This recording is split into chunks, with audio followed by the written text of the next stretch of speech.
Bienvenue à ce tête-à-tête avec Lucas. Mon nom est Lisanne Gros, je suis la directrice de l'engagement et des relations avec les donateurs. Je vous remercie énormément d'être présente et présent, de prendre du temps dans vos agendas chargés pour vous informer de l'impact que vous avez pour les familles d'enfants atteints de cancer, que ce soit parce que vous avez fait un don, vous avez participé à une de nos activités ou que vous avez fait du bénévolat. Donc, pour ça, on vous remercie. On commence à l'heure parce qu'on veut être respectueux de votre temps. J'imagine qu'il y a beaucoup d'entre vous qui prenez votre heure de dîner pour être avec nous. C'est vraiment super apprécié. On vise à pas dépasser 45 minutes pour que vous puissiez retourner à vos occupations régulières après. Pour que vous sachiez, il va y avoir un moment à la fin de la discussion pour des questions, faire des commentaires. Ça va être dans la section, pardon, questions-réponses. C'est le petit icône en bas de votre écran on voit Q et A. Donc, c'est dans la question-réponse que vous pourrez poser vos questions. Et en attendant que l'ensemble des participants finissent d'accéder au Zoom, je vous invite justement à aller écrire dans le question-réponse d'où vous venez parce qu'on a souvent des gens qui se sont inscrits partout au Québec. Ça va nous donner une petite idée de qui est présent avec nous. Donc, je vous invite à aller écrire dans le Q&A, là, le question-réponse d'où vous venez. Alors, j'ai Boucherville, Terrebonne, Québec, Belleuil, Québec encore, Granby, Montréal. Coucou Manon de la capitale donc de Québec, Laval, Montréal, Bromont, Montréal encore, Rouen. Vive le camp, merci. Euh, donc, quelqu'un qui vient de l'Argentine, mais qui est au Québec depuis 34 ans. Merci d'être avec nous.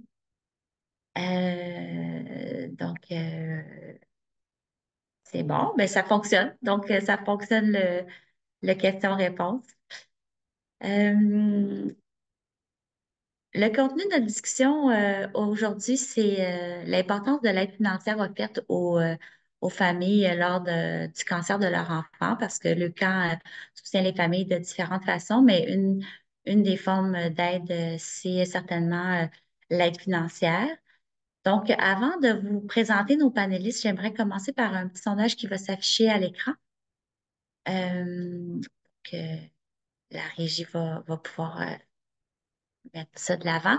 Donc, la question, c'est à combien s'élève annuellement l'aide financière remise par le camp pour soutenir directement les familles touchées par le cancer de leur enfant? Est-ce que c'est près de 250 000 par année, 500 000 par année, plus d'1 million par année et 2 500 000 par année? Donc, pour vous, qu'est-ce qui est la bonne réponse dans ces quatre choix-là? Alors, on a une majorité qui a nommé le plus de 1 million et c'est la bonne réponse. Le camp dédie là, presque 10% de son budget à aider financièrement les familles. Et c'est maintenant que j'aimerais vous présenter nos deux panélistes. Donc, j'aimerais vous présenter ma collègue Lise Paquin, qui est conseillère service aux familles de Leucan, et Andrea Laurence Tardif, qui est maman de Léo. Bonjour à vous deux. Bonjour. Bonjour. Ça me fait vraiment plaisir que vous soyez là. Merci de votre générosité pour partager là, votre expérience et donc, le partage que tu vas faire, Andrea, tout à l'heure, ça va être super précieux et apprécié. Mais pour l'instant, je vais me concentrer avec Lise en fait, si tu pouvais un petit peu me décrire ton rôle, là, ça fait de nombreuses années que tu es à Leucan. Donc, parle-nous de ton rôle un petit peu à Leucan. Mon rôle, la première chose que comme conseillère, c'est d'accueillir puis de soutenir les familles. C'est sûr que quand ils arrivent la première fois, ils sont très inquiets. Nous, en région éloignée encore, il y a aussi le stress là, de savoir, bon, on ne connaît pas toujours les grandes villes, comment ça va être rendu là-bas, où est-ce que je peux aller, comment je peux m'organiser. Ensuite, voyons, c'est l'aide financière qui vient là, parce ils ont peur de toutes les dépenses que ça occasionne en étant hors région. Le fait aussi pour le travail, il nous en parle beaucoup, là. Bon, est-ce que mon employeur va accepter que je sois si souvent absent? Quels sont les moyens? Quels sont les recours? On regarde tout ça avec eux. On regarde aussi, voyons, souvent ils vont nous parler du diagnostic de leur enfant, vont demander si on a déjà eu d'autres cas comme ça, vont essayer d'avoir quand même de l'information. On a aussi, c'est sûr, le CIL qui est, voyons, notre personne ressource là, qui peut lui donner de l'information, qu'on les dirige pour connaître plus, excusez-moi, approfondir justement la forme de cancer. Donc, toutes les réponses, puis on leur dit tout le temps, quelle que soit ta question, envoie-moi-la ou appelle-moi. Je vais pouvoir y répondre, sinon, au moins, on va avoir quelque chose à te donner ou encore une ressource pour répondre à ta question. Oui, c'est super important, là, le rôle de la conseillère là, qui il accompagne toute la famille là, au courant du processus. Aujourd'hui, on va parler spécifiquement de l'aide financière. Est-ce que tu peux nous décrire un petit peu c'est quoi les types d'aide financière à l'ECAN qu'on peut offrir aux familles? Oui, il y a beaucoup, beaucoup de services d'aide financière. C'est sûr que, voyons, je vais vous donner un portrait global car il y en a énormément. On va commencer par parler de la bourse d'accueil puis la bourse trimestrielle qui est offerte à toutes les familles, qu'ils viennent de n'importe où en région, leur revenu soit n'importe lequel. Ils ont le droit à la bourse d'accueil et la bourse trimestrielle. La bourse d'accueil est remise dès que ils ont signé comme membre de l'UQAM dans le centre hospitalier pédiatrique qui a confirmé le diagnostic du cancer. Et la bourse trimestrielle est aux 3 mois selon ce que le médical a donné comme durée de traitement.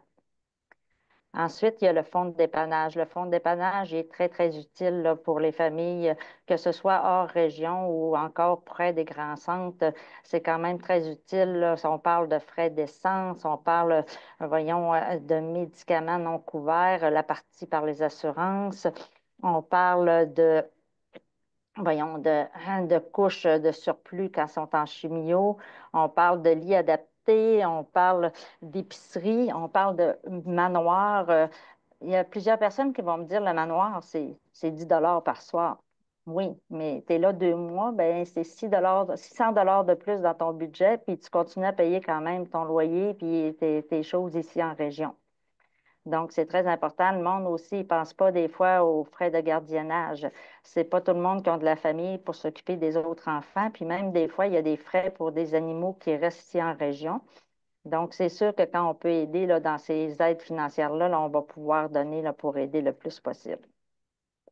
Le programme d'aide financière dédié aux séquelles post-traitement, lui, il y a plusieurs choses. Il y a l'aide psychologique, il y a de l'aide cognitive, scolaire, on a les appareils de surdité, les hormones de croissance, les frais de déplacement pour suivre justement des, euh, des traitements associés aux séquelles. Ensuite, il y a l'ajout qui est nouveau, l'ajout d'entreposage de cellules reproductrices qui est en primeur cette année que je vous annonce. C'est un nouveau qui va être dans le programme de séquelles. Merci, c'est une offre quand même vraiment complète là, qui est offerte aux parents. J'aimerais souhaiter la bienvenue encore une fois à Andrea Laurence là, qui va nous partager un petit peu comment ça s'est passé, euh, son expérience avec le camp. Tu vas pouvoir, ben, allô, Bonjour. bonjour. Parle-nous un petit peu, ben, tu vas pouvoir parler d'aide financière avec Lise tout à l'heure, mais peux un petit peu nous expliquer là, comment ça s'est passé, l'annonce du diagnostic, puis quelle expérience tu as eue avec le camp, puis les, euh, les différents services que tu vécu avec nous. Oui, dans le fond, moi, je suis la maman de 2 garçons, Léo qui a maintenant 7 ans et Gaël qui a 4 ans. Puis, il y a presque 2 ans de ça, on était en camping au lac Saint-Jean en famille. Puis, Léo, qui avait à ce moment-là 5 ans, se plaignait de fortes douleurs à l'épaule, euh, des grosses, grosses douleurs, là, que rien soulageait, ni Advil, ni Tylenol. Donc, étant en camping, on était un peu démunis. Il pleurait fort la nuit à proximité des autres tentes. Donc, on s'est dit, bon, on va aller consulter, peut-être qu'il y a quelque chose. Sachant qu'on était au fin fond du bois à ce moment-là. Puis, donc, mon conjoint est parti en plein milieu de la nuit avec notre Léo qui avait que comme symptôme un mal d'épaule. Ils ont attendu à l'urgence à Jonquière pour finalement découvrir une masse sur son foie. Il faisait des douleurs référées à son épaule, c'est ça le lien. Donc, on a été transféré à Chicoutimi, il a passé des examens, tout ça. Et puis, comme on n'était pas de la région, ben, ils nous ont dit de retourner chez nous, à Boucherville, sur la rive sud de Montréal. Et ils ont contacté Sainte-Justine, donc on a été pris en charge par Sainte-Justine. Puis, pour aller faire une biopsie de cette dite masse, qui était la taille d'un pamplemousse, là, qu'on s'est fait dire. Euh, donc, on nous a dit, bon, ben, on vous voit dans 2 jours à Sainte-Justine au bloc 12. Très bien, on prend note. Donc, on arrive à Sainte-Justine. Nous, on n'est jamais vraiment allé à Sainte-Justine, là. Avant ça, nos enfants étaient en santé, tout ça. Donc, on débarque, on suit les panneaux bloc 12. Puis, pour ceux qui ne le savent pas, le bloc 12, c'est complètement à l'opposé de l'hôpital. Il faut traverser l'hôpital là, en entier. Donc, on suit bloc 12, on suit bloc 12. OK, on continue, on continue. Et on arrive finalement au bloc 12. Il faut traverser des portes. Il y a un sas. Et on arrive devant une grande pancarte Centre cancérologie, Charles Bruno. Puis on dirait que mon conjoint et moi, on s'était comme pas mis ça dans la tête, là. Ça nous a vraiment surpris. Ça a été un choc pour nous deux. Mais Léo, lui, du haut de ses 5 ans, continue de traverser le corridor et arrive dans le centre de cancérologie. Et la première chose qu'on voit en arrivant là-bas, c'est la salle de jeu de Leucan. Et là, Léo, à ce moment-là, c'est un petit poisson dans l'eau. Et encore aujourd'hui, il adore aller à l'hôpital pour aller à la salle de jeu. Pendant ses traitements de chimio, il courait jusqu'à la salle de jeu. Donc, nous, ça nous a un petit peu apaisés, on va dire, de le voir comme ça, même si nous, on savait qu'on était dans un environnement bon, où on n'avait pas vraiment envie d'être. Euh, Puis bref, là, il y a eu la biopsie qui a été faite à Sainte-Justine et les résultats qui sont arrivés quelques jours plus tard, où on nous a confirmé que finalement, la masse au foie de Léo était cancéreuse, un sarcome embryonnaire du foie. Donc, c'est un cancer qui est très rare. On est chanceux, ça a quand même été pris à temps. Donc, c'est sûr que ça a vraiment été un choc pour toute la famille. En plus, mon conjoint et moi, on est enseignants. C'était la veille de la rentrée scolaire. Tout déboule rapidement là, quand on reçoit un diagnostic de cancer pour un enfant. C'est très rapide, là, la mise en place du plan de traitement. Euh, donc, ben, finalement, mon conjoint et moi, on s'est arrêté de travailler. C'était pas possible de. Les traitements étaient trop lourds là, pour Léo. C'était des grosses chimiothérapies de plusieurs jours, puis il y a eu une grosse opération aussi. Euh, Puis là, ben, le camp est à nouveau arrivé après la salle de jeu avec ben, la conseillère Le Camp, nous, c'est Joanie qu'elle s'appelle. Comme on n'est pas en région éloignée avec lui, mais et ils sont venus ben, nous apporter une grosse trousse qui nous a beaucoup aidés là, dans les derniers mois, mais surtout nous annoncer qu'on avait le droit à une bourse pas de dépannage, là, mais comme Lise a dit, à l'annonce du diagnostic. Donc, on a reçu un montant. C'est vrai que c'est quand même tombé au bon moment parce que, ben, en arrêtant de travailler, c'est sûr qu'on perd des revenus. Puis, le temps que notre village se mette en place aussi, notre réseau social, ben, il y a beaucoup de frais là, qui sont engendrés là, par des hospitalisations. Une journée à l'hôpital, ça coûte très cher. Euh, voilà, donc c'est comme ça que le camp est rentré dans notre vie, puis qui est encore présente même aujourd'hui. C'est vraiment un beau Ah, service. Voilà. Oui. Andrea t'a parlé de la trousse qu'ils t'ont remis aussi. Je sais que la doudou qu'il y a dans la trousse qui est remise par le camp, les enfants l'adorent. Ils la traînent même longtemps avec eux la plupart du temps. Oui, c'est une grosse doudou rouge. Puis ben là, finalement, c'est mon plus jeune qui l'a dans son lit en ce moment. Mais Léo l'a porté à chacun de ses traitements, chacune de ses hospitalisations. La trousse, pour ceux qui ne le savent pas, c'est un. Nous, on pensait une trousse à crayon. Là, finalement, c'est un gros sac, style sac de sport rouge, le cas. Puis à l'intérieur, c'est ça. Il y avait une doudou, un coton watté, des jeux de société, euh, une boîte à lunch, bref, plein de choses qui nous ont été vraiment très utiles lors des hospitalisations. Puis on s'en sert encore aujourd'hui.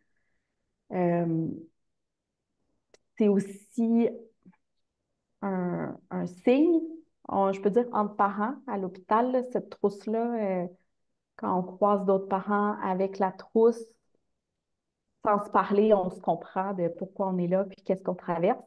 On a un petit sentiment d'appartenance avec les autres parents à l'hôpital. C'est sûr que, comme tu disais, voyons, tu es en région qui n'est pas éloignée. Tu as sûrement vu des gens qui viennent de la région éloignée, tu as vu un peu leur bagage, c'est plus compliqué. Qu'est-ce que tu as remarqué de différence entre les deux, mettons, pour ceux qui ne sont pas chez eux à tous les soirs, comme vous avez la chance de l'être? Ben, c'est sûr que au niveau de l'alimentation, tu sais, moi, je suis à Boucherville, donc on est à 45 minutes, on va dire, de l'hôpital. Et pendant tous les traitements de Léo, je pense qu'à chaque jour, je me suis dit, heureusement qu'on habite proche de l'hôpital, parce que si on oublie quelque chose, ben, on peut le rapporter. Puis c'est ça, à l'hôpital, ben, les enfants sont nourris, mais pas les parents. Donc, c'est facile de se commander du Uber Eats, mais quand tu es hospitalisé longtemps, à un moment donné, ça coûte cher, donc il faut faire l'épicerie. Puis justement, les familles éloignées, ben, je me disais, c'est quand même plus compliqué de prévoir des salades de pâtes. Tu ne peux pas transporter ça 8 heures d'auto ou en avion. La quantité de bagages aussi, qui était assez impressionnante, les familles qui venaient de loin. L'hiver, encore plus. Et ce qui était aussi parfois, ce qu'on voyait, c'est que les frères et sœurs, des fois, venaient, les petits. C'est sûr que c'est toute une organisation.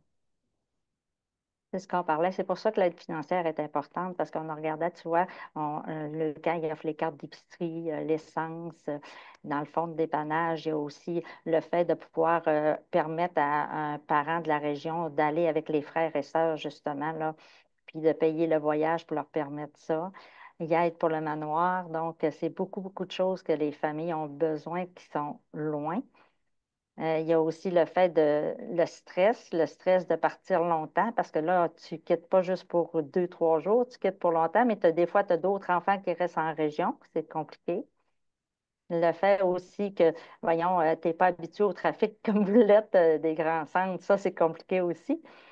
Puis quand on arrive au centre hospitalier, comme tu disais, oh, c'est compliqué de se trouver aussi. Puis par la suite, ben, justement, la salle de jeu, je pense que c'est le fait que le camp ait une salle de jeu, c'est très important aussi pour les familles là, qui ont l'impression là, qu'au moins l'enfant a un endroit là, parce qu'ils ne peuvent pas retourner chez eux. Donc, il y a un endroit au moins pour s'amuser. Oui, tout à fait. Nous, autant Léo que son petit frère Gaël, les quelques fois qu'il est venu à l'hôpital, il a vraiment profité de la salle de jeu. Mon plus jeune, toute la journée, il avait 2 ans à l'époque, il nous disait, c'est où l'hôpital? C'est où l'hôpital? Alors qu'il était dans le centre de cancérologie, mais pour lui, ça ressemblait tellement pas à un hôpital qu'il s'en rendait pas compte. Ben, c'est tant mieux si le camp peut faire ça. C'est un boom là, pour les familles, puis toutes les familles, justement. Toutes les familles Oui, peuvent en profiter. oui, C'est tout à fait. merveilleux pour ça. Je me rappelle, il y avait une famille qui venait, je crois, du nord du Québec, encore plus loin que l'Abitibi. Et la famille avait finalement décidé de déménager en, à Montréal. Et du peu de ce qu'on avait su, c'est que pour la petite sœur, c'était très, très, très difficile de s'adapter effectivement aussi à Montréal. La petite cocotte qui était habituée de promener en plein air tout le temps, elle trouvait ça très difficile de devoir attendre la lumière verte pour traverser, par exemple. C'est des grosses, grosses, grosses adaptations, pas seulement pour l'enfant malade, pas seulement pour les parents, mais aussi pour toute la famille. Et je sais que ça, pour ça, le camp est vraiment présent pour tout le monde et on en est très reconnaissant. Oui, puis comme tu dis, le camp il est présent aussi pour la fratrie, là, avec l'aide financière et aussi les activités socio-récréatives. Ça permet aussi aux frères et sœurs d'en profiter puis de pouvoir faire des activités à ce moment-là aussi. Oui, tout à fait. Nous, on en a bien profité. Puis justement, les activités récréatives, notamment, il y a la fête de Noël. Nous, sur la rive sud de Montréal, c'est au Récréophone. Puis l'année dernière, Léo a pas pu y aller parce qu'il avait une fête d'amis finalement, maintenant qu'il va à l'école. Mais c'est son petit frère qui est allé avec mon conjoint. Puis il a eu beaucoup de plaisir. Puis même si Léo n'était pas là, il était très bien accueilli. Puis Joanie, la conseillère, était là avec eux aussi. Ils en gardent un bon souvenir. C'est la même chose en région. On permet justement, là, ce qui est le fun, c'est que le camp nous permet aussi d'avoir des activités directement en région, comme la fête de Noël. Puis ça arrive aussi que, bon, c'est papa qui peut venir avec l'enfant, puis ça se passe très, très bien, justement, là.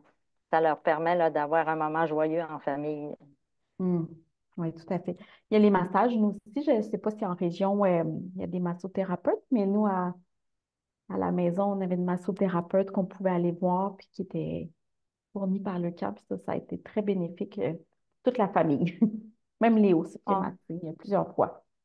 on a moins de massothérapeutes, mais on a quand même quelques-uns, Mhm. deux au moins, qui peuvent aider là, à recevoir les familles. Puis c'est ça. Justement, ça couvre pas juste l'enfant malade, ça couvre la famille au complet. Fait que ça, c'est merveilleux, là. Ça permet vraiment là, un complet de tout ça. On parle aussi d'autres services d'aide financière qu'on n'a pas parlé parce qu'il y a le panier de Noël, il y a le tutorat, il y a, voyons, le fonds des séquelles. Il y a tellement de choses que ça englobe tellement de choses qu'on n'a pas le temps peut-être de tout parler, mais c'est tellement important, je trouve. Oui, tout à fait. Ben, il y a aussi, nous, on nous avait aidés au niveau des stationnements là, à l'hôpital. Parce que je pense pas qu'on s'en rend compte avant d'être hospitalisé à quel point ça coûte cher une journée à l'hôpital avec l'essence, le stationnement, le lunch. Donc, le camp là-dessus nous avait donné des sous pour payer notre stationnement à l'hôpital quand on était hospitalisé. Ça arrive en région éloignée aussi, là. Tu sais, il faut qu'il fasse beaucoup de routes. Donc, des fois, là, par exemple, un parent que ses pneus sont quand même très usés, au lieu d'avoir un accident, ben, le camp va aider. C'est vraiment là, pas régulier, mais ça arrive aussi. C'est des choses qui peuvent arriver. Donc, l'aide financière, je pense que c'est un atout là, pour tout le monde, que ce soit hors région ou justement proche des centres hospitaliers. Nous, vu que la région Abitibi-Témiscamingue est grande, il y a aussi que les parents ne sont pas tous envoyés à Sainte-Justine. Parfois, ils sont à l'hôpital de Montréal pour enfants, d'autres fois au CHUC à Québec. Ça arrive aussi qu'ils soient au CHIO à Montréal, à l'Outaouais, excusez-moi. Donc, c'est sûr que tout ça fait que les parents sont un peu dispersés, donc ils ne se rencontrent pas tout le temps non plus. Quand on parlait des activités socio-récréatives tout à l'heure, ça leur permet justement là, de se rencontrer puis de voir qu'ils ne sont pas les seuls en région là, avec ce problème-là. Oui, c'est vrai que le camp, ça permet aussi, c'est ça, ce que je disais un petit peu plus tôt, là, le sentiment d'appartenance, parce qu'on se sent quand même très seul au monde quand on reçoit un diagnostic de cancer, même s'il y a plein de spécialistes autour de nous. Moi, avant Léo, je ne connaissais pas nécessairement d'enfants qui avaient eu un cancer. Ça reste trop fréquent, mais on peut-être pas assez fréquent pour qu'on en voit beaucoup dans notre entourage.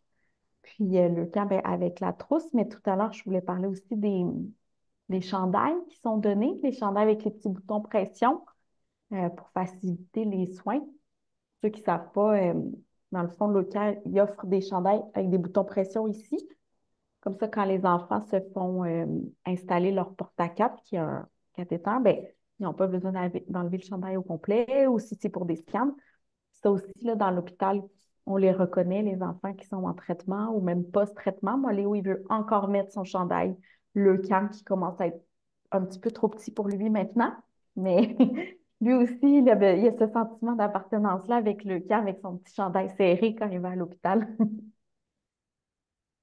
Puis il y a aussi, moi, ce que je voulais parler aussi pour les régions éloignées, beaucoup, c'est que parfois vous avez des invitations parce que, comme par exemple, il y a des détenteurs de loges de Canadiens qui offrent une partie des Canadiens pour les enfants de Leucan.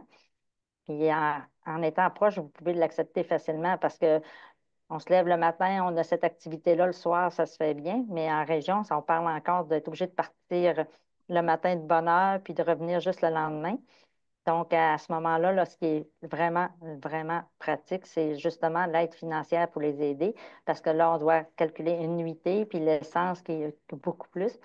Donc, ça permet aussi là, aux enfants qui sont dans une région éloignée de pouvoir avoir accès à ces activités-là. C'est sûr que, voyons, quand ils passent à nos bureaux, moi, j'ai toujours des petits cadeaux là, pour les enfants qui passent. Donc, ils reçoivent toujours, là, dès qu'ils ont un petit détour à faire ou quand ils passent directement, là, ils arrêtent tout le temps. Puis, ils viennent voir si le petit cadeau il est là, là pour la durée du chemin qu'ils ont à faire. Puis, j'entends souvent des familles dire ou ils m'envoient des photos. Des fois, là, l'enfant, il a tenu dans ses bras, il s'est même endormi avec son cadeau jusqu'à Montréal.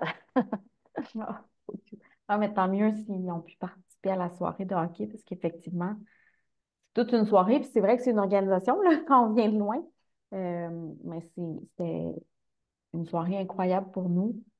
Léo, il en parle encore avec des étoiles dans les yeux, là, dans la loge. Il a rencontré les joueurs des Canadiens. Il a passé la Zamboni. Puis il y avait d'autres enfants avec nous dans la loge aussi, donc il s'est fait des amis. C'était vraiment une belle soirée. Puis c'est vrai que je n'avais pas pensé que ça peut être toute une sortie quand on vient de loin. Nous, juste à côté de la maison, ça se fait bien. Tant mieux si le camp peut donner un petit coup de pouce à ces familles-là. Oui, pour leur permettre aussi de vivre ces belles choses-là. C'est la même chose pour les familles endeuillées, pour les enfants, pour le château Montebello. Ça prend de l'aide parce que c'est tellement loin, tout est loin pour nous. Fait que ça serait compliqué pour eux. Puis surtout que ça leur coûte déjà tellement cher pour tous les traitements puis les suivis à aller à Montréal. Fait que pour une activité, souvent, ils vont dire, ben là, à moins que j'aille de l'aide, là, chez mon budget, il est déjà bien atteint, là.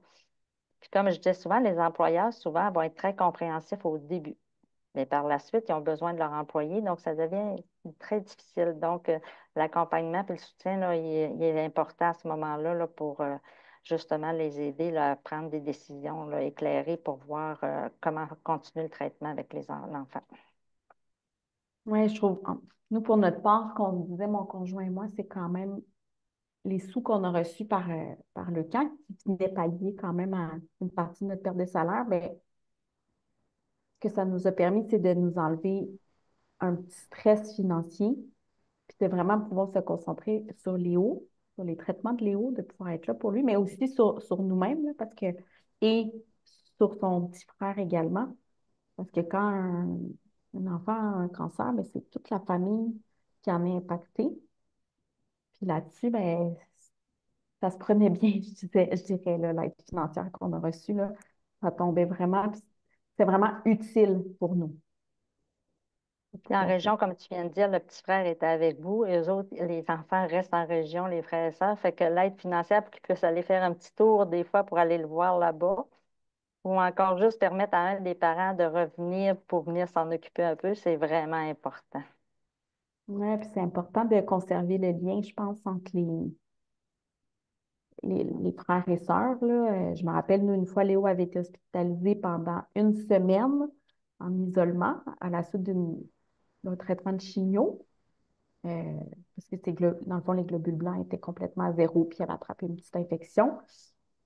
Puis, donc, son petit frère ne l'avait pas vu pendant 7 jours. Puis finalement, quand on l'avait emmené à l'hôpital, les retrouvailles, c'était magique, là. C'est complètement magique de les voir se retrouver.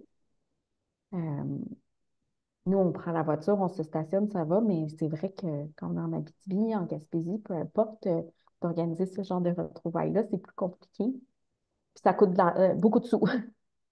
C'est vrai, tout à fait. Puis j'ai une famille qui m'avait expliqué à un moment donné, ils ont parti, leur bébé, ils ne mangeaient pas tout seuls. Ils ont parti avec leur fille parce que la plus vieille avait un cancer. Puis ils sont revenus, puis leur bébé était capable de manger tout ça. Donc, ça a été un choc pour eux, là, quand même s'ils s'étaient parlé, ils avaient vu une vidéo, ça a été vraiment un choc. Ils ont l'impression, tu sais, d'avoir été là pour celle qui est malade, mais d'avoir manqué une partie de la vie de l'autre enfant. Fait que c'est très, très compliqué. Oui, tout à fait. Il faut se séparer, Ouais. mais quand on se C'est pour ça sépare, que ben, on manque des choses des deux côtés. Puis, quand c'est possible, je leur offre toujours justement là, de pouvoir que soit un des parents puisse revenir en région et qu'on les aide financièrement, ou encore que quelqu'un de la famille puisse amener les autres, la fratrie dans le fond, là, pour qu'ils puissent aller voir là-bas, là. Mm. Ouais, c'est vraiment important parce qu'il ne faut pas non plus les laisser de côté, les frères et sœurs. Il faut leur donner leur place parce que c'est une grosse épreuve également qu'ils vivent, moins physique, mais moi, je pense que mon garçon, quand même, il a été affecté par la maladie de son frère. Il faut être là pour lui également, là. Même côté psychosocial, là, des fois, ils ont besoin d'aide parce que, écoute, j'ai vu des enfants qui en voulaient soit à maman beaucoup, beaucoup parce qu'elle était plus là-bas, moins ici. Ils ont été quand même beaucoup de semaines sans la voir. Donc, tu sais, ça crée aussi des petits conflits. C'est quelque chose de difficile quand c'est en région éloignée. Il y a le côté financier, il y a le côté psychosocial aussi, il y a tout ça, le côté affectif, c'est compliqué. Ouais, c'est déchirant. Oui, j'ai même une maman, elle, qui était toute seule, puis elle avait personne pour s'occuper des enfants en région, puis elle était obligée de les envoyer dans une famille d'accueil le temps qu'elle y aille. Fait que pour elle, là, ça a été déchirant. Là-bas, elle ne savait pas comment les enfants ça se passait. Donc, c'est sûr que côté soutien, là, on essaie de voir comment les aider à ce moment-là, puis de voir comment ça se passe aussi là, au niveau de la famille d'accueil. Heureusement, là, ça s'est super bien passé, mais c'est des choses difficiles. Oui. Nous, on était chanceux encore une fois. Disons que Gaëlle passait beaucoup de temps avec ses grands-parents qui lui renforçaient des liens aussi avec ses grands-parents, mais je comprends que ce pas toutes les familles non plus qui ont ce soutien-là. Euh, Malheureusement, il y a aussi des grands-parents qui travaillent encore, hein, puis ils ne sont pas proches, fait que c'est plus compliqué. C'est Oui, toutes c'est des toute une choses qui sont organisation, être malade ou avoir un enfant malade. tout à fait. C'est pas quelque chose Moi, qu'on prévoit dans le budget. non, c'est ça. Puis les gens, ils pensent toujours, il y en a qui vont dire, ouais, mais il reste proche de l'hôpital, mais ça coûte quand même des frais, même si tu es près de l'hôpital. Ça en coûte quand c'est loin, mais ça en coûte quand c'est proche. Puis moi, je trouve que c'est merveilleux que le camp soit un des rares organismes, en tout cas, moi, j'en connais pas d'autres, qui remettent de l'argent directement aux familles. Je sais que parfois, j'ai des appels pour d'autres maladies du sang ou des choses comme ça, puis on me demande si le camp peut aider justement parce qu'ils trouvent que c'est un excellent un organisme qui aimerait tu sais, avoir quelque chose sur eux autres aussi. Puis, c'est sûr qu'on ne peut pas aider tous, mais je trouve que pour les enfants atteints de cancer, c'est merveilleux qu'il y ait cet organisme. Tout à fait. En tout cas, nous, maintenant, Léo va bien, là. Il est rendu, on a fêté ses 1 an de rémission. Puis, ben, on continue encore de profiter des services de Leucan. Ça aussi, je pense que c'est quelque chose qui est important de savoir que Leucan est là au moment du diagnostic, pendant les traitements, mais aussi après. Euh, donc, il y a les activités récréatives, mais quand Léo a repris l'école, sa conseillère Joanie nous avait envoyé des documents, puis était disponible pour répondre aux questions de l'enseignante également, parce que Léo avait raté, dans le fond, sa maternelle, puis il est rentré au mois de mars. Donc, elle a pu accompagner l'enseignante à ce moment-là, que son intégration à l'école se passe bien. Puis en première année, ça va super bien aussi, là. C'est des bonnes nouvelles, mais La on... sensibilisation scolaire est importante à ce niveau-là. Oui, tout à fait. Est-ce qu'il aime l'école? Oui, il aime beaucoup ça. Ça se passe bien. Il aime beaucoup jouer avec ses amis à l'école, je dirais. Au moins, il est content d'aller à l'école. Moi, j'ai remarqué que beaucoup d'enfants aimeraient ne pas aller à l'école certaines journées, puis j'ai beaucoup d'enfants qui me disent qu'ils ont hâte de retourner à l'école quand ils ont été malades. Oui, tout à fait. Il s'est jamais plaint de... Il m'a jamais dit qu'il voulait pas aller à l'école. Ça lui manquait vraiment beaucoup. Même l'autre fois, il m'a dit, oh, c'était plate, hein, l'an dernier quand j'étais à la maison. Puis après, ça, il me dit, non, non, mais c'est le fun, là, être avec papa et toi, mais j'aime mieux aller à l'école avec mes amis. Ah, c'est merveilleux de ne pas avoir à chicaner pour que ça y aille à l'école. Oui, c'est ça. Il y a au moins ça.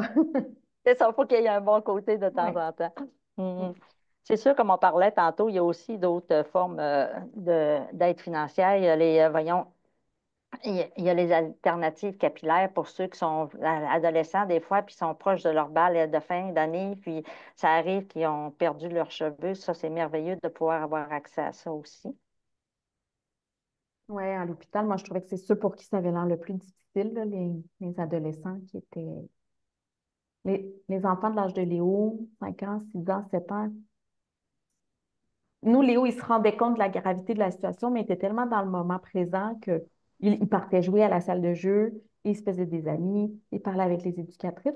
Mais je trouvais que les adolescents, effectivement, les adolescentes particulièrement, ça avait l'air très difficile. On les voyait avec le capuchon refermé sur elles-mêmes.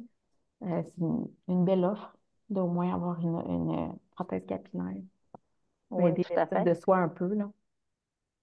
Mais moi, je leur dis tout le temps, là, quand ils me disent, là, je trouve ça dur, des fois, la perruque, je dis, essaye de l'enlever. Puis ils ont dit, non, les amis vont rire de moi. J'ai dit, ceux qui rient de toi, c'est pas des amis. Tu vas voir, j'ai une jeune fille, entre autres, qui s'était posée sur son Facebook sans chose, puis tout le monde la félicitait, puis lui disait, tu sais, bravo, tu sais, t'as pas à avoir honte, t'es belle, puis c'était merveilleux de voir. Hmm. C'est sûr que pour un bal de fin d'année, je comprends que c'est important de l'avoir parce que c'est quelque chose qui leur tient à cœur, mais je crois qu'ils sont très, très beaux et belles, même sans leurs cheveux. Tout à fait. C'est juste que c'est une épreuve qui est très difficile à surmonter. Quand on est déjà adolescent, plein d'hormones, c'est pas évident là, de leur rajouter ça. Je leur lève mon chapeau. Je les trouvais vraiment très forts quand je les voyais à l'hôpital. Ben, quand je les vois encore, on y va encore souvent. Oui, ça continue quand même. Oui, c'est ça. Même si les est maintenant en rémission, ben, il y a les suivis qui se poursuivent, les Oui, oui. scans, Là, il s'est fait enlever son porte-à-4 récemment, donc on y va un petit peu moins souvent, mais ça a quand même été une chirurgie supplémentaire. Donc oui, oui, même quand on se fait dire que les traitements sont terminés, que la rémission est commencée, euh, ça continue pour toujours, là. C'est ça. Puis c'est beaucoup d'aide financière. On peut peut-être repasser la parole à Lisanne maintenant. Ben, j'ai eu dans le question-réponse, il y avait quelqu'un qui a nommé Yé un an de rémission. Donc, c'est sûr que c'est un soulagement pour Léo, toi et ton conjoint et Gaël. Donc, félicitations. Euh, je vais, on, je sais pas si tu voulais ajouter quelque chose, Andrea. Sinon, on prendrait peut-être quelques questions. Ben moi, tout était beau pour moi. Euh, Juste redire à quel point le camp a été très important dans notre vie, il l'est toujours. Mm. On en est très reconnaissant. Super. J'ai une question. Est-ce que c'est pour toi, Lise? Est-ce qu'il existe une aide financière spécifique réservée aux jeunes touchés par le cancer? Est-ce qu'il y a quelque chose qui est vraiment spécifique pour eux? Je pense qu'on a des bourses euh, Oui, qui s'adressent voyons. juste à eux. Oui, pour ceux qui sont aux études, ils peuvent, voyons, avoir soit demander la bourse Caroline Rivet ou encore la bourse Jocelyn Demers. C'est des bourses qui sont attribuées là, à des jeunes justement qui ont eu le cancer puis qui sont aux études postsecondaires.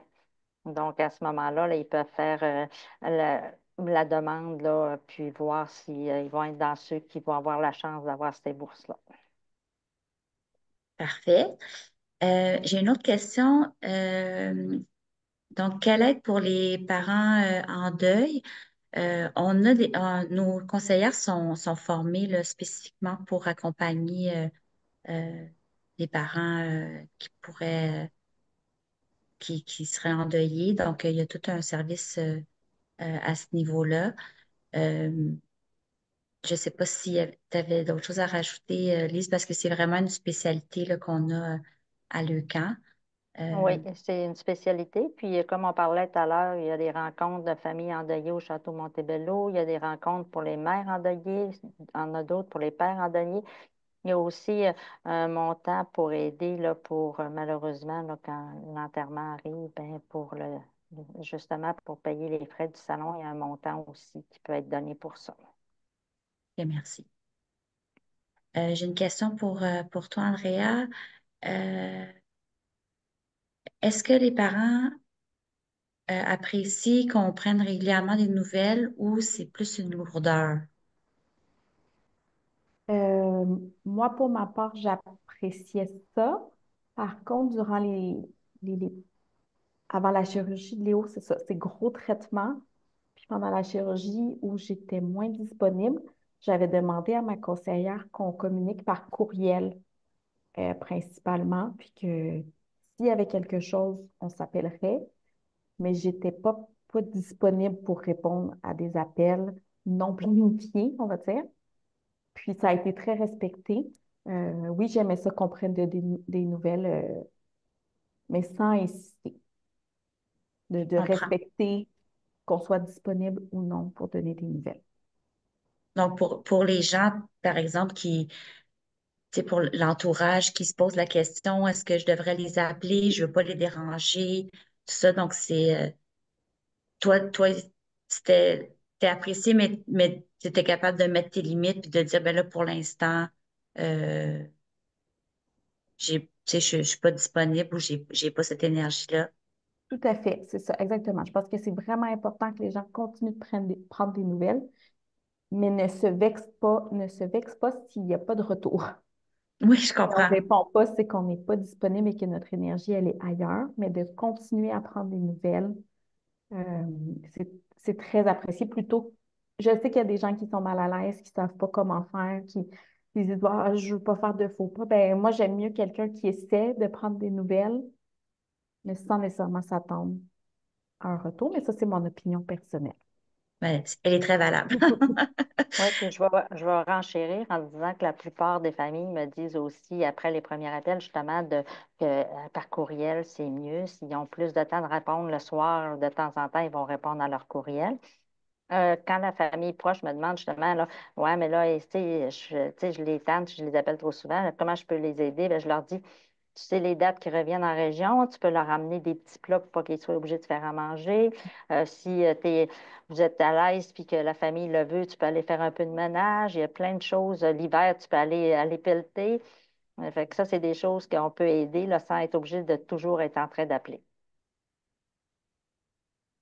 Ben, ça fait le tour pas mal des questions que j'ai reçues. J'ai eu quelques commentaires là, qui te remercient, Andrea Laurence, pour ton partage puis ta générosité parce que veux pas, c'est du temps que tu as pris dans ta vie pour nous partager tout ça. Puis c'est quand même pour toi d'avoir la générosité de nous ouvrir un petit peu ton expérience. Là. C'est super apprécié. Puis j'en profite pour vraiment te remercier euh, pour